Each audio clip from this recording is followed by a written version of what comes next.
Hey, and welcome to Financial Confidence. Thank you so much for joining us for this episode on WYTV7, Christian Broadcasters Network.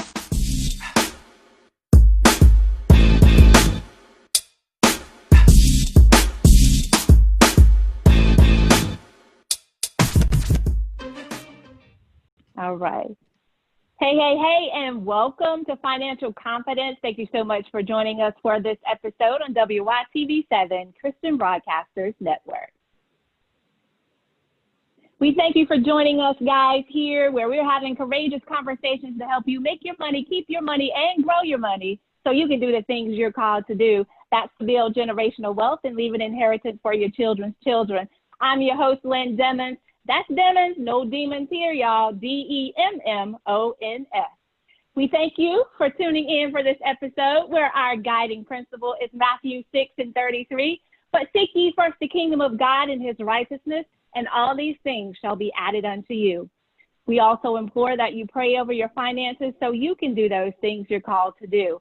So if you will, bow with me. Lord, help us to value things in this world that's really valuable. That's our relationship with you, our lives, and our families. Help make us responsible stewards of your financial resources, and let us trust your holy word. Eternal glory in thy son Jesus' name we pray. Amen. All right, guys, we are super excited. I'm so excited. I'm about to come out of my seat, but we have a special guest in the podcast with us today, guys. He is the couples financial counselor, Adam Kol. Adam, how are you? Hi, Lynn. Thank you so much for having me. Hello, everybody. All right. Well, we definitely appreciate you stopping by to have a courageous conversation with us today, because we all know one of the leading factors of divorce in this country is money. Mm-hmm. And I love that you share that you help couples make sure that money conversation doesn't get in the way, right? So that they can actually have more peace, some love, and cash. We like all of that. Not necessarily in that order, but yes, absolutely. We love that. So if you will, Adam, tell our audience a little bit about yourself so we can get into this conversation, get to the juicy part. Yeah, I mean, you know, what you just shared is pretty on point. That's what my work is all about. And, you know, my background, kind of the first half of my life was a finance background. I studied economics. I became a tax lawyer. And the second half of my life was more about like the kind of human communication side of things. So I did thousands of hours of volunteering and community organizing. I became a certified mediator. I became a coach. And then I realized, my goodness, this is one of the most stressful areas, is at the intersection of relationships and money. And there's so few people who work on this, right? There's very few books, very little content, let alone a coach who would take couples and meet them in the trenches to help them sort this stuff out. And so my work is all about helping you and your significant other get on the same page about your finances, resolve conflicts, learn how to create a space of trust and healthy dialogue, which in turn, you know, the goal is not just stop fighting about money. The goal is to have that be something that actually deepens your relationship and strengthens your intimacy as a couple, that you, through talking about money, get to know yourselves better, get to know each other better, are more supportive of each other, and that it frees you up to actually pursue more of what matters to you in life, right? Whether those goals explicitly involve money or not, that you have that much more freedom to do that, and as your teammates in pursuing those courses of action. Yes, I love it. What matters most to you, getting back to the basics, really, of the relationship. Awesome. So we want to get in and learn a little bit more about you. So do you mind sharing with us, what was your money relationship like growing up as a little kid? Were there some nuggets that your mom gave you, or anything you want to share with the audience? Yeah, well, I mean, you know, I'm young enough to be comfortable with all the technology and using apps now, but I'm also old enough that when I was a kid, I was taught about balancing a checkbook, right? We weren't doing all the online banking at that point in time. Right. So that's one thing that's interesting. But as a kid, I used to go to my grandparents every day after school, and my grandfather we would go in his room and we would watch CNBC, which I always know is the stock market channel for those of you who may not be familiar. And he loved it. And I became fascinated by it as well. I loved all the numbers. And I'll never forget that he said to me, Adam, I want to teach you about money because I don't want you to make the same mistakes I did. So my grandfather was like just this charismatic, charming New York City textile salesman and made a good money. And then he also spent a lot of money when he was, you know, in his 30s and 40s. And so he wanted to teach me how not to do that. And so the beautiful lesson that I learned was how to be a saver and how to be thoughtful about my purchases, right? And on the other hand, the kind of other side of that, when it was taken to its extreme, which I was sometimes doing, was I was afraid to spend on things unless I had researched the heck out of them, unless I knew for sure I was getting a deal. And I realized through doing my own work with myself that I had inherited the story that if you're responsible with money, that's good. And if I'm irresponsible with money, then I'm bad, right? So even when between law school, before I moved out to the Bay Area, I was living there the last 5 years in California, I took a 1 month trip to Europe and I would tell people about it. And I would start with, and I went for a whole month and it only cost me $2,000 because I got the flight with my points and I stayed in hostels and I ate in grocery stores. And you know, I think for most people it'd be like, I saw this museum and I went to this place and I had fun in this city. And for me, it was like, I got a deal and also I had fun, right? And nothing wrong with the deal, but it's been part of my growth to be able to just enjoy something, you know, or just do something for myself, hire a personal trainer and have it be the biggest line item on my budget just because I wanted to take care of me, or, you know, go on a off-the-cuff trip to Disneyland in California that wasn't in my budget, but I could afford it because I wanted to take an opportunity to be with some good friends, you know, and enjoy life. So that's kind of been for me, like finding that balance. I still definitely am a saver first, but I think there's really something beautiful about all different sides of it and the lessons you can learn. And so I love to take people on a walk through their past, including their childhood and past romantic relationships, to see what they can uncover. And some of those pieces, they're like, this one rocks. Like this piece has me like make all this money and I love it. But then they can sometimes also see the downside of it as well, right? And then they're like, oh, well, that's not actually what I want. Okay, so let me keep the good part that has me bringing in a lot of cash and let me let go of the other part that has me like being whatever way I don't like, and now just enjoy the abundance of it all.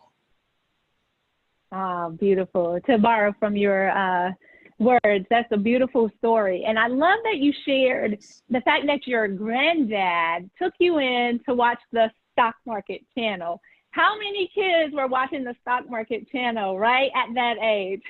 Very few. And Lynn, what was so cool, you know, about a week and a half before we're recording this, I found out that I was actually featured on CNBC's website in an article about like podcasts and books for married couples to help them win with their finances. And so myself and my podcast were listed on there. I have a podcast called the Equal Partners Podcast. It's about everything relationships and money. And that was a really special honor just because of growing up with CNBC. So it was really cool to call my grandfather on the phone. I sent him the link and I had him put me on speakerphone. And I was like, okay, open the link. He's like, okay, it's open. I'm like, scroll down to the third podcast. He's like, oh, you know, he was like, that's you. You're featured in here. That is so awesome. You know, so that was really nice to be able to share with him. Absolutely. Everything comes full circle, right? Yep, that is beautiful. That is definitely beautiful. So thinking back to your first job, what was that first job that you had, and what did you do with that first paycheck? Good questions. My first regular job was, I was a bagger at the local grocery store, which if you're in the Southeast, you may know, which is called Publix. That's this grocery store. My father has been working for Publix now for almost 30 years. So I'm not going to lie, it did help that dad was the pharmacist at the local store. It definitely didn't hurt me in getting the gig. But honestly, I saved all that money. If I spent any, I would spend on baseball cards. And at the time, I mean, I was born in 1987, so I was also into Pokemon cards and Yu-Gi-Oh cards, but I was always a collector. Oh, yes. That was my thing. But most of the money would always go to savings. So I remember it was like, okay, you made $100. Great. You're going to put 70 or 80 into the bank account, and then you could spend the other 20. Even though I kind of wanted to do spending the 80, my parents, my grandparents were like, okay, we're going to do it this way. And then when I went away to college, I had amassed something in the order of around $10,000 just from the 4 years of working. And I remember my grandfather took me to the Western Union, and we created a bank account there and like had the money in there. And that was really a moment of pride that I'd been able to put together a little bit of a nest egg just from those hot days out there in the Florida sun pushing around carts. Awesome. And Publix, I love that place, just saying. With that being said, I think you sound like my son a lot. He loves collecting baseball cards. Today, he loves Pokemon. Today, he came in, Mom, I found a Rainbow GX Charizard something, I don't know, some rare card. And he was jumping all crazy around the house. But anyway, I digress. So I can definitely relate to your stories there. I'm sure. Let's move to what you currently do. And the reason I want to go here is because a lot of our listeners are either married or they're in relationships. Sure. Okay. Sure. And oftentimes there are many misconceptions that come along with money and relationships. I would like for you to share with us what are 2 or 3 misconceptions that people tend to have that you're working with, and then how do you help people to dispel those? Yeah, there's a whole bunch. I mean, I've done a whole presentation on the top myths. I would say the first one is that, yeah, it's nice what you do, Adam, but it's not going to work for me, right? People kind of think there's something special about them, but in a negative way, that means it's not going to work for them. And let me tell you, that couldn't be further from the truth. I have had couples, my very first couple I worked with, they actually came to me on the verge of divorce. In fact, in the consultation, I asked the wife, so how's this going to go if nothing changes, right? And she goes, honestly, if nothing changes, in a few years, the kids will be older, I'm probably going to walk out. And she said this sitting next to her husband, and it was the first time she'd ever said this, right? Mm-hmm. And by the time they were done working with me, I'll never forget the call where she said, Adam, I was talking to one of my girlfriends and I referred to my husband, Mike, as my best friend. Like, I'm calling him my best friend again. I haven't done that in years, right? Mm-hmm. And it was beautiful. And not only that, but because of the work they did, their church was hosting the Financial Peace University program from Dave Ramsey. Mm-hmm. And the pastor asked my client to be the ambassador, basically. And so he would go up every Sunday and share about his experiences. And they were hoping to have maybe like 5 to 7 people in the program. They ended up with like 27. So, you know, just through the virtue of what he was sharing and that work inspiring so many others. And I tell you, I mean, the wife struggled with numbers and a learning disability. She had every reason to say it wasn't going to work for her. Their communication was struggling, right? But it completely shifted. And that takes me to the second thing, which is people are like, this is just going to make things worse, right? Or it's going to take more energy and I'm going to feel worse afterwards. Well, for them, even before they had healed their communication around money, once they committed to doing something about it, within 2 weeks, they started getting no overdraft fees. And this is a couple who was experiencing about $300 a month in bank fees on the regular every month. They have had zero since we started working together, right? Once they started to get on top of it. And what the husband, when he came to us, Mike, he was most concerned. He said, you know, we worked hard to buy this house that we have. And now because of our money, I can't turn it into the dream home, right? Because we don't have enough money. But amazingly, within a couple of weeks, even though they didn't necessarily have a bunch more money, I mean, they weren't paying the fees, which helped, he was freed up energetically, right? Like kind of spiritually, like that burden wasn't on him anymore of we're never going to be able to deal with this, whether like financially or even emotionally, relationally. And so next thing you knew, he was working around the house. He enlisted the kids. They were helping him with projects. He got his dad on board, helping him with projects, you know, a bucket of paint, $10 or whatever that costs, right? Like all of a sudden he was able to do these things, right? Now, as they went through and worked with me, they also paid off $26,000 of debt and continued moving, and the wife was able to reopen her business. I mean, all kinds of wonderful things happened, but it really illustrates that people are like, it's not going to work for me. It's going to make things worse. It's going to take too much energy. And frankly, the opposite is true, because when you have something like this, it's creating a wall in your relationship.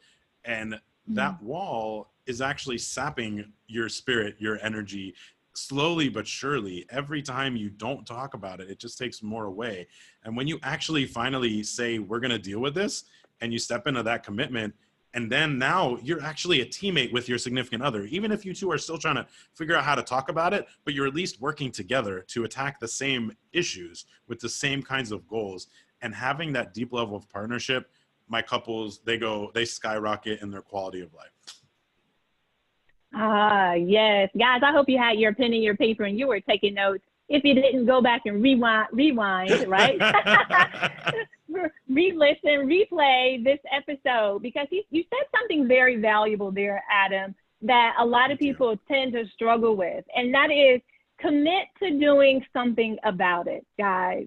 Commit to doing something about it. How many times is it that we've gone and we started these projects, or we started working on ourselves, or whatever that one thing is for you, but we didn't commit to it? Yep. Once we become intentional in those actions, it completely changes the game. Yes. Yes. So, Adam, I appreciate that. So what would you like to share with our audience that you haven't had an opportunity to share with us today, that before we close out this conversation? Because I think that it's important that we note that as Adam, as the couple's financial counselor, will be able to support you. But do you only work with married couples? Do you only work with, who do you work with? Yeah, great question. So the main focus of my practice is couples in some sort of committed relationship, right? So sometimes it's people who are wanting to be married, but they may not be married yet. They want to get on the same page and prepare for that. I have worked with individuals as well if they come to me, but you know, the focus of my content is on couples, because that's where I'm the most passionate and can make the biggest difference. And I fortunately have a wonderful network of financial coaches where, you know, when an individual comes to me, I have someone who really fits exactly what they're looking for, who I can send them to. And, you know, I think the number one thing is to just, what you were saying, Lynn, is have the courage to make that commitment, get things started.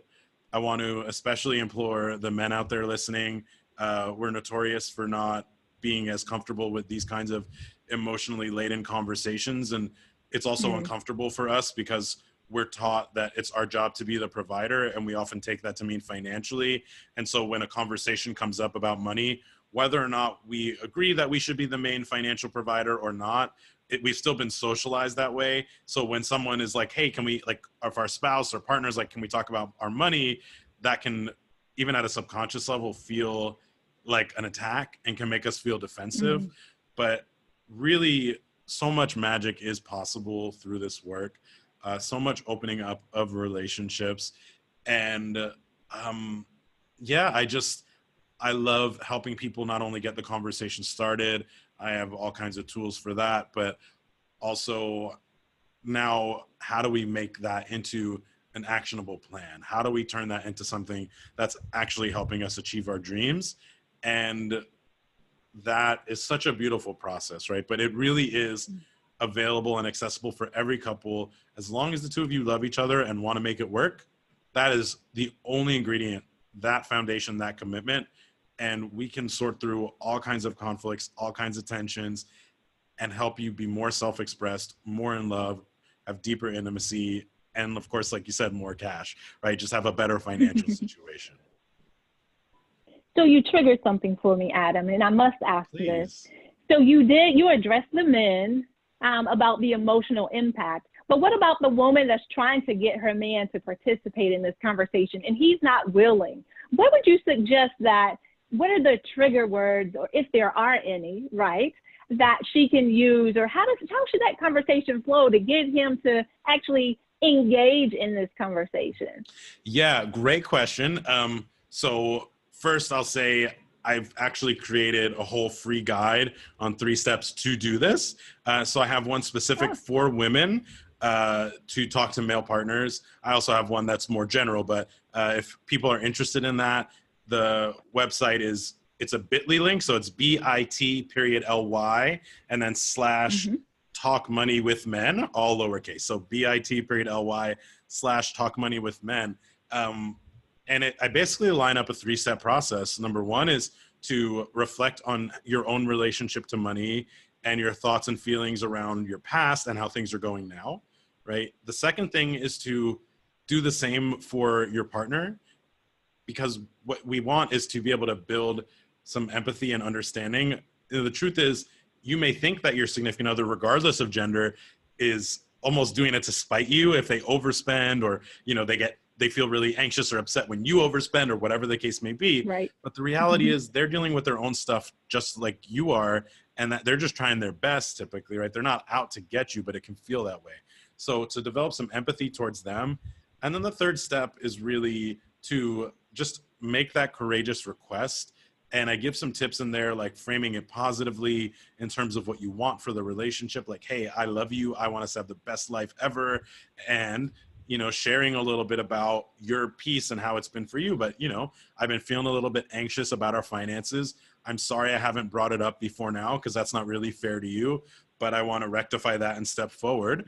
And just saying, like, when's a good time to talk about it? Because what I love about that phrase, and you'll see the same exact one if you download my guide, is like, it says, we are going to talk about this. When's a good time? You tell me when's a good time. It's not, can we talk about this? Yes or no. No, we are going to talk about this, right? And just on that note, I got asked this question once at a meetup, and it was a meetup for women, and I was very honored to be their first male guest ever. And so someone said, okay, well, what if, your guy says no? And I said, so you ask him again. She goes, well, what if he still says no? I said, wait a little bit, be persistent, keep throwing hearts when they're throwing darts. And she goes, well, what if he still says no? And I said, well, then you got to have a real conversation. Like, this doesn't work for me, right? We need to talk about this. And this may not be the right relationship for me if we can't connect over such an important topic that affects us all day, every day, that impacts our decisions on where we're going to live, how we're going to live, our children, our family, how we help out our siblings, parents, what retirement looks like, what our charitable giving is going to be, right? Like, all of that stuff, money is implicated. And so I'm inviting, like I said, for me as a man, I like to invite the other men to step up into that conversation. And for the women and just people in general whose partners aren't willing to, it's maybe not fair, but if you love this person, you want to be with them and make this thing work, to hold them to account, right? We're going to talk about this. I'm going to do it lovingly and empathetically, but it's not really negotiable, right? We're having this conversation because we both deserve it. And there's something really beautiful on the other side, right? Once we can put our heads and hearts together talking about money. So yeah, that's essentially in a nutshell what I recommend. Of course, I go a bit more into detail and have some exercises in the guide, but that I think should get some people started. I love it, guys. It's a non-negotiable. Make sure you have those conversations. Make sure you get that link. Tell us what's that bit.ly again, please, Adam. Sure. So it's bit.ly, like L-Y, just to make sure I'm saying it clearly, then / money talks with men. So MONEYTALKSWITHMEN, like all like they're spelled, and all lowercase. I can't promise what comes up if you do any capitals. I don't know. But if you keep it lowercase, you'll get to my link. Awesome. Yes, they're familiar with the bit.lys here. We use bit.lys all the time. But Perfect. So we appreciate you, Adam, for sharing in this conversation with us. Guys, go download that. I think I'm going to go download it as well. So I know a couple of you guys that I can send that over to. But make sure you go ahead and use the bit.ly and get the information that you need. We so appreciate you, Adam, for stopping by and having this courageous conversation with us today. Thank you, Lynn. Thank you so much for having me, and thank you to the audience for being a part of it. Awesome. Well, guys, we thank you for tuning in for this episode of Financial Confidence.